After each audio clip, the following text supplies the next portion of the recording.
Hello everyone, this is Dr. Shraddha Vasisht and I welcome you all to my channel Female Fun Day. मुहासे या कील मुहासे या फिर एक्ने त्वचा की वह स्थिति है जो सफ़ेद, काले और जलने वाले लाल दाग के रूप में दिखती है। आमतौर पर जब हमारी त्वचा पर मौजूद तेल ग्रंथियां बैक्टीरिया से संक्रमित हो जाती हैं तो मुहासों का जन्म होता है। हमारे शरीर में हथेलियों और तलवों को छोड़कर ये तेल ग्रंथियां पूरे शरीर की त्वचा पर मौजूद होती हैं। त्वचा के रोम छिद्र भीतर से ही इन तेल ग्रंथियों वाली कोशिकाओं से जुड़े होते हैं जो त्वचा की खूबसूरती और उसके भीतर तेल संतुलन को बनाए रखने में मदद करते हैं। जब हमारे शरीर में हार्मोनल बदलाव होता है तो हमारी त्वचा की तेल ग्रंथियों में तेल संतुलन बिगड़ जाता है। इस संतुलन के बिगड़ने की वजह से हमारी त्वचा पर मुहासे नजर आने लगते हैं। आयुर्वेद के अनुसार शरीर में पित्त और कफ की अधिकता होने के कारण मुहासे निकलने लगते हैं। मुहासे निकलने के कई ऐसे भी कारण हैं जिनके बारे में आपको पता चलेगा तो आप आश्चर्य में रह जाएंगे। मुहासे की समस्या आनुवांशिक भी हो सकती है। अगर आपके परिवार में किसी को बार बार मुहासे होते हैं तो आपको भी मुहासों की समस्या का सामना करना पड़ सकता है। बढ़ती उम्र के साथ शरीर में होने वाले हार्मोनल बदलावों की वजह से भी मुहासे होते हैं। खासकर महिलाओं को मासिक धर्म और गर्भावस्था के समय शरीर में होने वाले हार्मोनल बदलावों के कारण भी मुहासे हो सकते हैं। कभी कभार तनाव, मिर्गी या मानसिक बीमारी से जुड़ी कुछ दवाओं के सेवन भी मुहासों का कारण बनते हैं। सौंदर्य प्रसाधनों यानी कि कॉस्मेटिक का ज़रूरत से ज़्यादा इस्तेमाल करने से भी मुहासे निकल सकते हैं। ज़्यादा समय तक स्ट्रेस में रहने से भी मुहासे की परेशानी हो सकती है। ज़्यादा समय तक धूल, मिट्टी और प्रदूषित वातावरण में रहने से भी मुहासों का खतरा बढ़ जाता है। आमतौर पर मुहासों को ठीक करने के लिए घरेलू उपचारों का सहारा लिया जा सकता है, जैसे कि बर्फ का सेक मुहासों को बेहतर कर सकता है।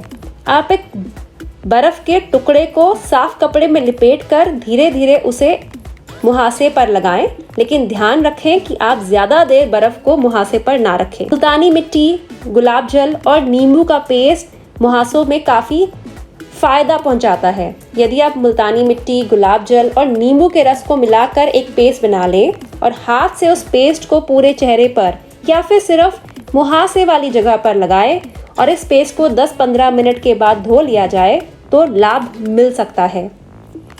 एलोवेरा जेल से भी मुहासों में फ़र्क पड़ सकता है। 10 से 15 मिनट एलोवेरा जेल को मुहासे पर लगाना बहुतों को फ़ायदा पहुंचाता है। नींबू का रस भी मुहासों को ठीक करने में सहायता प्रदान करता है। एक छोटी सी कटोरी में नींबू का रस निकाल लें और उस रस में एक रुई का छोटा सा टुकड़ा डिबो दें। सोने से पहले रुई से नींबू के रस को मुहासे वाली जगह पर लगाएं।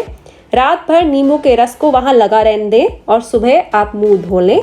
हो सकता है इससे मुहासों में आपको आराम मिले। लहसुन का पेस्ट भी बहुत से लोगों को मुहासों में फ़ायदा प्रदान करता है। लहसुन की कलियों का पेस्ट बना लें, उसमें थोड़ा सा पानी मिला लें। इस पेस्ट को सीधे मुहासे पर लगाएं। इस्तेमाल से पहले लहसुन का पानी का जो रस होता है उसे पूरे घुलने दें। इसके बाद तैयार हुए पेस्ट को मुहासों पर यदि आप लगाएंगे और 10 मिनट लगा रहने देंगे और फिर पानी से मुंह धो लेंगे तो हो सकता है आपको मुहासे में थोड़ा फ़ायदा हो।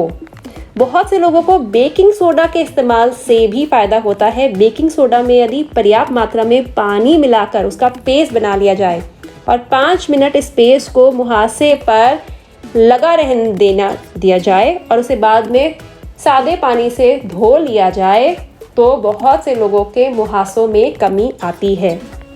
शहद भी मुहासों को ठीक करने में काफ़ी फ़ायदेमंद रहता है। आप एक साफ उंगली से शहद को मुहासे पर लगाएं, 20 से 25 मिनट सूखने के लिए छोड़ दें और फिर पानी से मुहासे वाली जगह को आप धो सकते हैं। हल्दी का इस्तेमाल तो सदियों से मुहासों को ठीक करने के लिए किया जा रहा है। हल्दी में पर्याप्त मात्रा में पानी मिलाइए और उसका पेस्ट बना लीजिए। पेस्ट को उंगली से अच्छी तरीके से मुहासे पर लगाएं। पेस्ट के सूखने के 10-15 मिनट के बाद उसे पानी से धो लें। आपको हमेशा याद रखना है, जब भी आप मुहासे पर कुछ भी लगाएं, आपको ज़्यादा दबाकर या रगड़कर नहीं करना है। बहुत आराम से कोई भी चीज़ मुहासों पर लगाएं। चंदन का इस्तेमाल भी मुहासों को कम करने में फ़ायदेमंद सिद्ध हुआ है। चंदन पाउडर में गुलाब जल को मिला लें, एक गाढ़ा पेस्ट तैयार करें। एक कटोरी में 1 या 2 चम्मच नारियल तेल डालकर उसे गुनगुना कर लें। अपनी उंगली से तेल को मुहासों पर लगाएं और कुछ समय तक इसका इस्तेमाल करें। हो सकता है आपको इससे फ़ायदा हो। नीम, जी हाँ, नीम भी मुहासों को ठीक करने में बहुत सहायता प्रदान करता है। नीम के पत्तों को सुखाकर आप पाउडर बनाएं। बराबर मात्रा में उसमें मुल्तानी मिट्टी मिला लें। ज़रूरत के अनुसार इस मिक्सचर में गुलाब जल मिलाकर पेस्ट तैयार करें। अब जो आपका पेस्ट तैयार होगा उसे उंगली की सहायता से मुहासों पर लगाएं, सूखने दें और बाद में सादे पानी से मुंह धो लें। जैतून का तेल, जिसे हम ऑलिव ऑयल कहते हैं, वह भी मुहासों को ठीक करने में काफ़ी कारगर सिद्ध हुआ है। सोने से पहले अपने चेहरे को अच्छी तरीके से धोएं। उसके बाद एक कटोरी में थोड़ा सा जैतून का तेल गुनगुना कर लें और तेल को एक्ने पर लगाएं और सुबह मुंह धोएं। यह थे कुछ तरीके जिनकी मदद से आप घर बैठे मुहासों को ठीक कर सकते हैं। साथ ही ज़रूरत है खान पान की आदतों में सुधार लाने की, जैसे कि आपको अपनी खान पान में कुछ चीज़ें जोड़नी है और कुछ चीज़ों को अपने खान पान की शैली से हटाना है। आपको हरी पत्तेदार सब्जियां, खीरा, शकरकंद, गाजर और शिमला मिर्च ज़्यादा लेनी है। मौसमी फलों को अपने भोजन में शामिल करना है। दही का नियमित रूप से सेवन करना है। अखरोट, काजू और किशमिश लेने हैं। साथ ही ज़्यादा तेल वाली चीज़ें जैसे कि junk food, pizza, burger, noodles, इन सब से बचना है। ज़्यादा मीठा खाने से भी बचना है। तो यह थे कुछ तरीके जिनकी मदद से आप घरेलू चीज़ों का इस्तेमाल कर मुहासों की समस्या से काफ़ी हद तक छुटकारा पा सकते हैं। लेकिन यदि इनके बाद भी मुहासों की समस्या नहीं जाती तो आप डॉक्टर से ज़रूर परामर्श करें। अगर आपको ये वीडियो अच्छी लगे तो इस वीडियो को लाइक ज़रूर करिएगा और मेरे चैनल को सब्सक्राइब ज़रूर करिएगा। So please feel fit, feel young, because age is just a number. Bye bye.